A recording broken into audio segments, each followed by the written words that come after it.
Hello, everyone. This is Ozzy Rose coming to you live from Kim Free in Jonesboro, Arkansas, with a second new confessions video. This is Tuesday, June the 24th. Uh, I would like to talk a little bit about, which I haven't talked a lot about in my confessions video. This is, by the way, this is part 7 of chapter 1. But what I hadn't told y'all about is the 27 years I lost the. Of course, y'all know about having manic depression, where I lost to depression when my loving wife was taken from me back in '97. When I found out why she was taken and all that, I won't go into a lot of that, but why she was intentionally, her life was taken from these doctors. I wanted to kill them, naturally. My mother had moved in with me in Southwest Oklahoma from Northeast Arkansas after she had died. And when I found out, of course, I didn't let my mother know the reason. I couldn't let anybody know the reason. But I started loading my hunting guns up. I was going to go kill all 3 doctors. And my mother talked me out of it. And she did. But the very next day, I waited till she went to work, and I took my life for the first time. Because it was one thing, if I could not go and take their lives, but I couldn't live with it either. But yet I couldn't tell nobody. The suicide effect would have been astronomical. But instead, I took my life for the first time.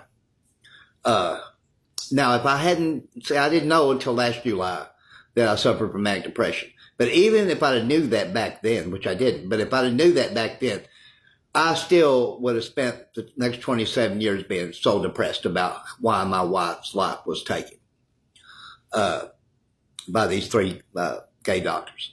So, it's one of them things that I just couldn't live with, and for 27 years, I've done nothing but eat, breathe, sleep, drink, piss, shit, sleep, and that was it. It was like I was just almost like totally catatonic. 4 more times I took my life. I was brought back each time. All 5 times I was brought back to life. My mother knew something was up. She said, "You're not going to quit it." From the first time on, she said, "You're not going to quit this." She goes, "There's something you're not telling me." But I couldn't tell nobody. I couldn't even tell a shrink. I was not going to risk anybody taking their life other than me. But that was the thing. I was killing me. Not with drugs and alcohol either. That didn't start happening until I was 52 and a half years old. I didn't start using meth and 100 proof schnapps until then. But that goes to show you, even if I would have known I had manic depression and I took medicine for it, I still would have been that way for 27 years. The good Lord showed me a vision to everything key in my life. And it wasn't strutting either. It was exercise. And, but strutting came after I got in shape. And that was another key to my life. But that's why you see positivity today. That's why you might see a little bit on the inspirational side. Because I lost for 27 years and I did nothing with my life. Nothing. It was a waste. And I'm not wasting my life anymore. Nobody's life should be wasted. Our time is truly precious here on this earth. We never have long.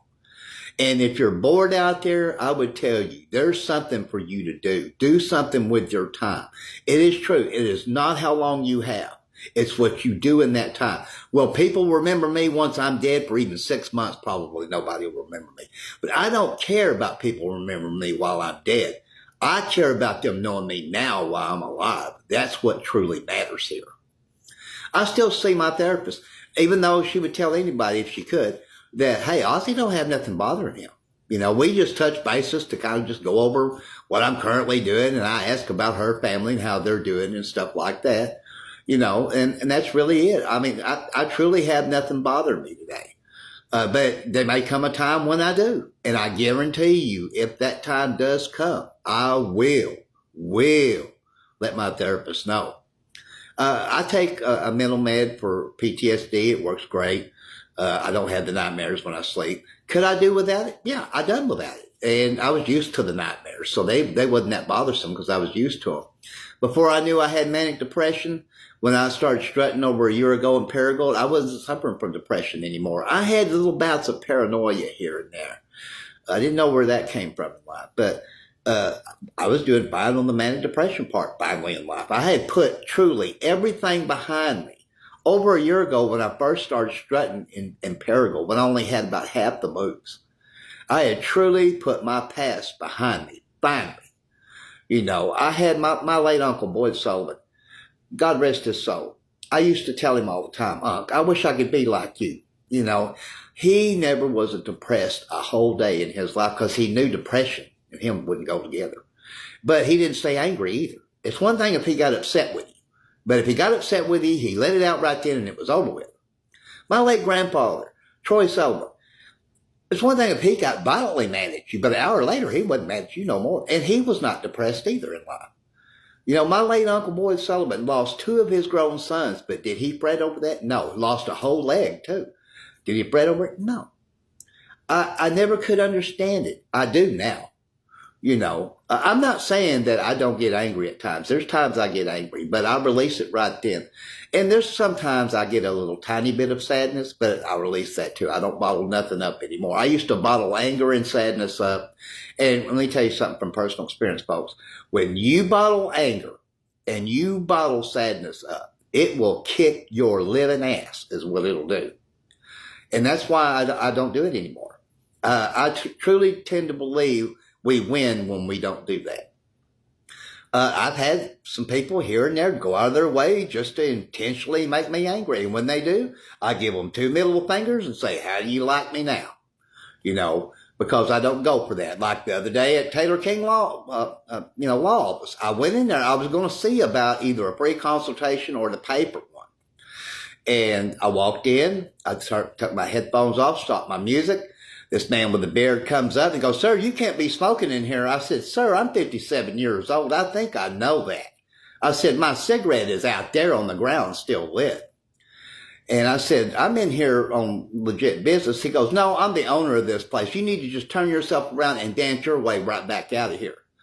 I said, okay. I said, all right. But I said, when I go out, I'm going to pick up that lit cigarette and I'm going to be puffing on that thing. And I said, here's your 2 middle fingers. How do you like me now? Well, I'm going to call the cops. I said, well, what do you want? A bozo button, bozo? I'm out of bozo buttons. I said, call them. I said, I'm going to go back out here and finish my cigarette. If they're not here by the time I finish that, then I'm going to light me up a cigar and have that. Since you don't like us smokers. He goes, well, I'm going to call them. I said, well, call them. I turned around and I walked right out that door, picked my cigarette up. Waited, seen 2 city police, Jonesboro police cars go by. I even see the ASU campus police car go by. It's not that I didn't think they were coming. He called.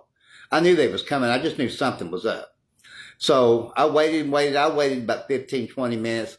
It wasn't coming. So I thought, well, I'll walk on down here to Reese Law Firm and ask them some questions. And then surely by then they'll be here. Sure enough, when I come walking out of Reese Law Firm, here come a cop up. And I said, he smiled big. I said, I know who called you. He said, yeah. He goes, he's banned you from the property down here at Taylor King. I said, that's okay. I told him word for word what he said and what I said. I said, I guess he just don't like me, even though I've never done anything to him. I said, but until I gave him the 2 middle fingers and asked him how he liked me now. You know, I told him word for word what he said and everything. He said, well, he can't say nothing about you if you're on that sidewalk over there across the street. He goes, just don't be walking back on his property. I said, oh, I won't.